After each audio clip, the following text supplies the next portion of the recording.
আসন্ন নির্বাচনে অংশ নিচ্ছেন মাওলানা মিজানুর রহমান। ঢাকা ৫ আসন থেকে লড়বেন নির্বাচনে, এমন গুঞ্জনে সয়লাব সামাজিক মাধ্যম।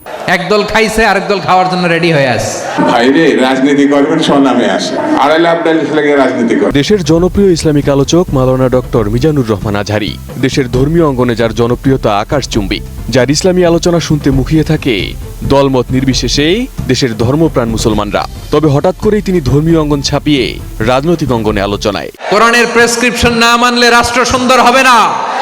কোরআনের প্রেসক্রিপশন অ্যাপ্লাই না করলে শুধু দুর্নীতি দমন কমিশন দিয়ে দুর্নীতি বন্ধ করা যাবে না।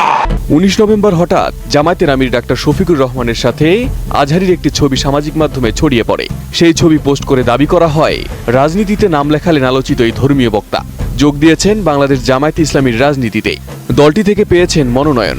জামায়াতের হয়ে আসন্ন জাতীয় সংসদ নির্বাচনে ঢাকা ৫ যাত্রাবাড়ি ডেমরা আসন থেকে করতে যাচ্ছেন প্রতিদ্বন্দ্বিতা। এমন তথ্য ছড়িয়ে পড়লে মুহূর্তে বিভিন্ন ফটোকার্ডে সয়লাভ হয় সামাজিক মাধ্যমে। এদিকে এমন খবর ছড়িয়ে পড়তেই দেশ জুড়ে ব্যাপক আলোচনার জন্ম দেয়।